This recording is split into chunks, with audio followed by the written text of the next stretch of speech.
She stood at the altar, dressed in white, trembling with hope, but the man she loved never showed up. What she didn't know was that the betrayal had been planned long before that moment. And when his billionaire brother stepped forward to take his place, her life changed in ways she could never imagine. Don't forget to like, comment, and subscribe for more emotional stories that'll keep you hooked till the end. Now let's begin. Back in college, Emily Jameson was known for her fierce laugh, bold dreams, and unwavering loyalty to Ryan Walker. He was her first love. Charming, handsome, the son of a wealthy family who walked like he owned the world. For 4 years, they were inseparable. Everyone called them the couple that made sense. Emily, a Black American art student with heart, and Ryan, a smooth-talking white American finance major. It wasn't just love, it was future. She gave her all to him. But beneath the surface, something was brewing that would shatter everything she believed about love. Ryan had secrets. Long before he proposed to Emily, he had already begun slipping away. While Emily painted late into the night in her studio, Ryan spent more time with her best friend, Nicole. Nicole, the same girl who sat next to Emily in every class, shared her clothes, cried on her shoulder, was hiding something. Ryan was charming, yes, but his loyalty was thin. He was seduced by the thrill of secrecy, the ego boost of betrayal. And still, he smiled in Emily's face and promised her forever. Emily eventually caught them. A message left open on Ryan's laptop. "Last night was amazing," Nicole had written. Her chest tightened as the truth sank in. It wasn't just a one-time thing. It had been going on for months. Her world tilted. Emily confronted Ryan, heartbroken but voice steady. He apologized, begged, cried, said he was stupid, scared of losing her. And to prove he meant it, he proposed in front of her dorm building, with tears in his eyes and a ring in his hand. And even though her heart screamed no, her mouth whispered yes. Ryan's family, old money conservative, never truly embraced Emily. A Black woman from the South Side wasn't their idea of a Walker bride. But Cole, Ryan's older brother, was different. Quiet, composed, with a sharp mind and old soul eyes. Cole had always respected Emily. In silence, he'd watched her, not in desire, but with something deeper, admiration. And when Ryan brought Emily to family dinners, Cole was the only one who asked her about her art, her dreams, her voice. He kept his feelings hidden. After all, she belonged to Ryan, or so he thought. The wedding was scheduled exactly 1 year after Ryan's proposal. A grand event, sponsored by the Walkers, set in a beautiful chapel just outside Boston. The media had been tipped off. It was meant to be perfect, a redemption story, a public sealing of love. But behind closed doors, Ryan was still seeing Nicole, still lying, still planning something darker. Cole had sensed something wasn't right. 1 week before the wedding, he overheard Ryan telling a friend, "She'll stand there and I won't show. That's the punishment she deserves for snooping." Cole's jaw clenched, but he said nothing yet. Emily had no idea. She spent her days planning the seating charts and perfecting her vows. Her dress was custom-made, long-sleeve satin with a lace train.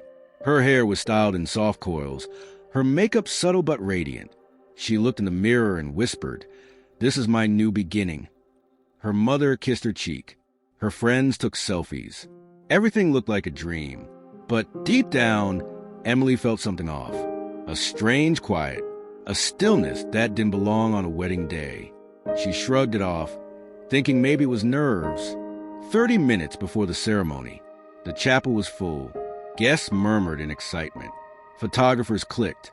Music played softly in the background. Emily stood at the back, arm in arm with her father. She took slow breaths, rehearsing her smile. Everyone stood as the doors opened. She walked down the aisle, head held high, heart pounding. But when she reached the altar, he wasn't there. Ryan wasn't there. No groom, just an empty space where love was supposed to be. The guests started whispering. Her father's grip tightened. Emily blinked, confused, waiting for someone to say, "Just a delay." But there was only silence. 10 minutes passed, then 20. Still no Ryan. Her bridesmaids shifted nervously. The priest stepped down from the altar to whisper something to her. The whispers turned to murmurs, the murmurs to gasps.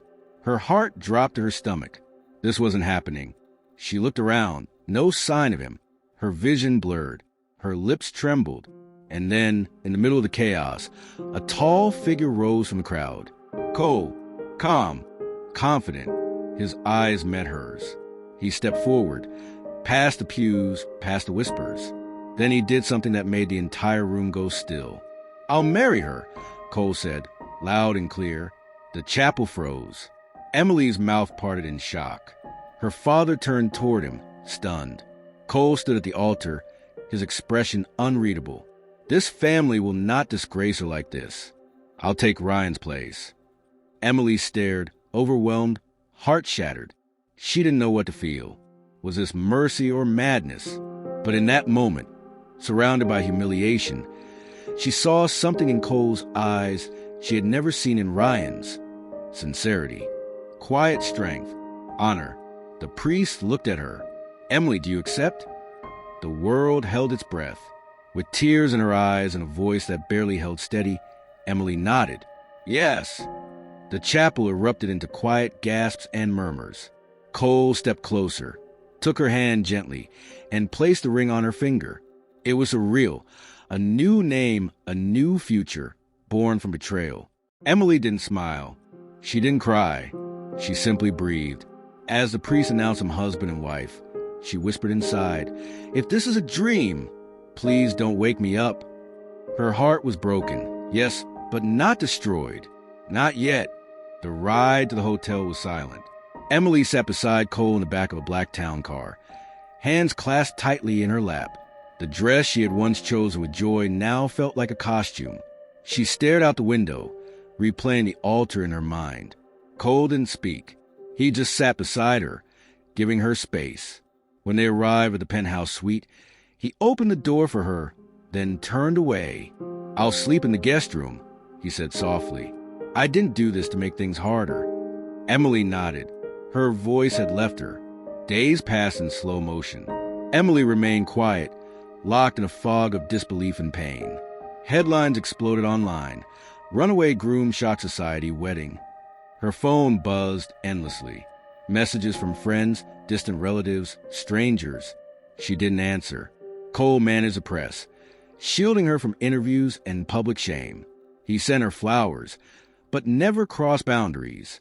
He cooked for her, left notes, and even hung her artwork in the hallway.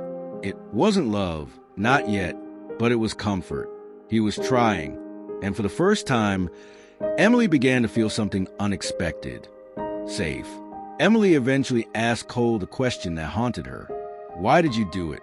They sat on the balcony one morning, coffee in hand, the sky heavy with early clouds. Cole didn't hesitate.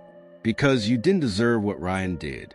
And because I've cared about you for longer than I should have." Emily's eyes searched his face. There was no deceit there. No hunger, no agenda. Just quiet honesty. She didn't respond. She didn't need to. Something inside her cracked open. Not pain this time, but curiosity. Maybe, just maybe, something broken could still be rebuilt. 4 months later, they fell into a rhythm. Not romance, not yet, but presence. Mornings together, dinners by accident, conversations that went deeper than expected. Emily began painting again.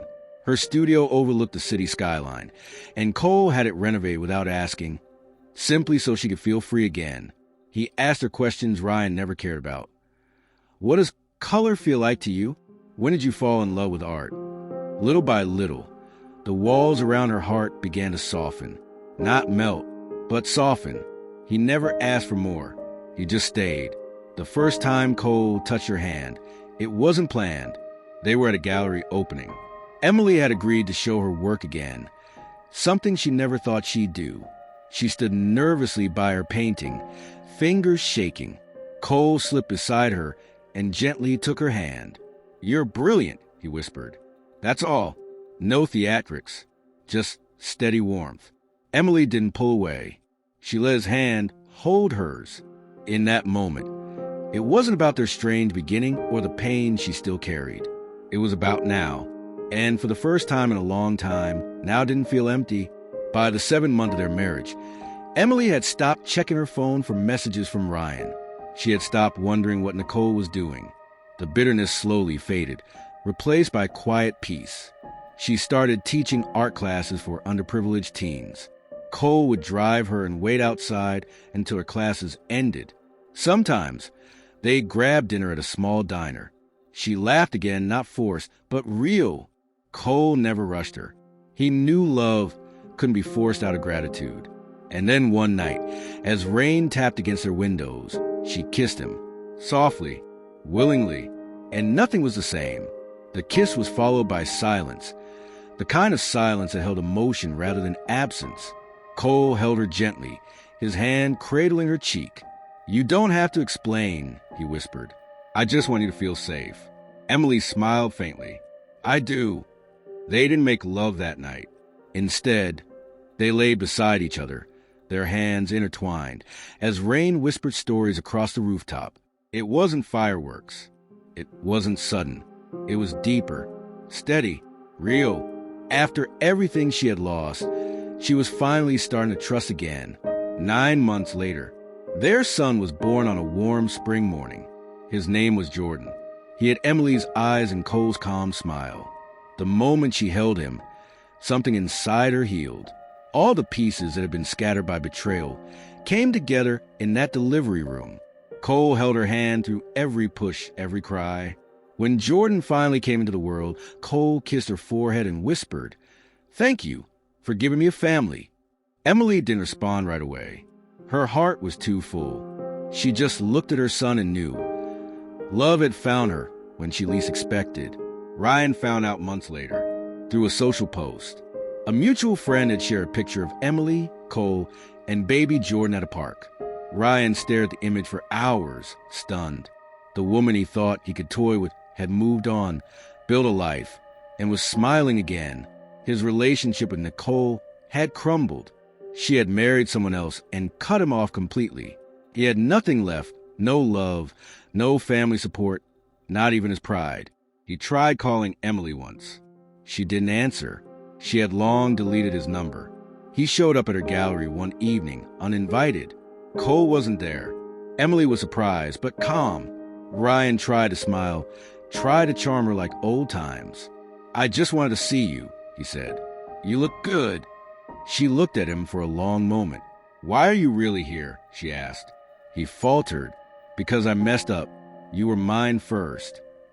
Emily shook her head slowly. "No, Ryan, I was never yours. You were just the first to lose me." She turned back toward her paintings, her voice calm. "Please don't come back." After the wedding, Cole and Ryan hadn't spoken a word. The tension between the brothers turned into silence, long, cold, and bitter. Their parents tried to bring them together, but nothing worked.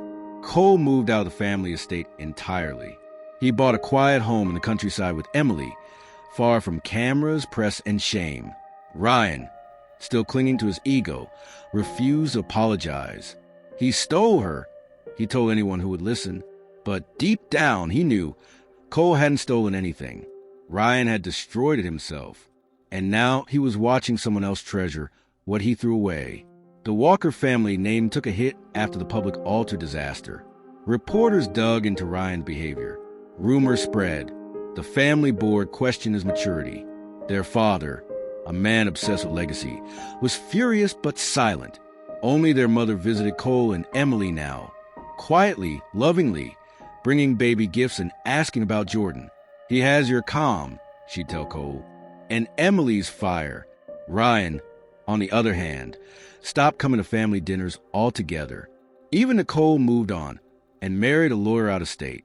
The noise he once thrived in was gone. All that remained was stillness and regret.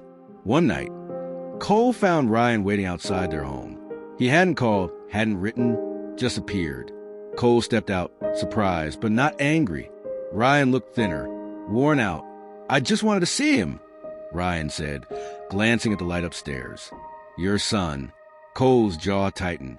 "He's not your anything," he said calmly. "You gave that up the day you tried to break her." Ryan flinched. I didn't mean to, it just got out of hand. Cole shook his head. You planned it, Ryan. You used her pain as entertainment. And now you want a glimpse of peace you never earned. Emily stood by the window, watching from above. She didn't move to interrupt. She had nothing left to say to Ryan. No hatred, no anger, just indifference. The man she once loved was now a shadow.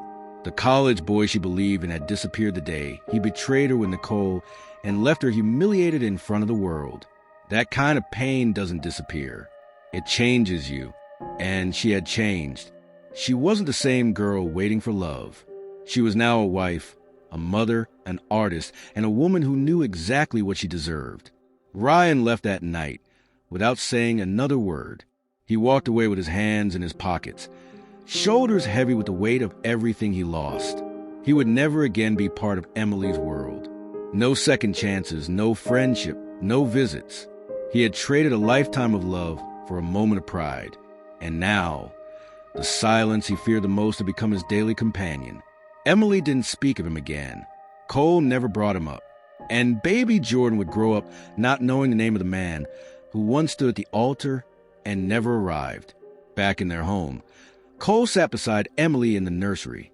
Jordan was fast asleep, tiny fingers curled in a fist. Emily leaned into Cole's shoulder, quiet. Did you ever hate him? She asked. Cole looked down. No, I pitied him. He never knew how to value anything real. Emily nodded slowly. I did love him once, but it wasn't the kind of love that lasts. Yours is. Cole kissed her forehead gently. That's because mine didn't come with conditions.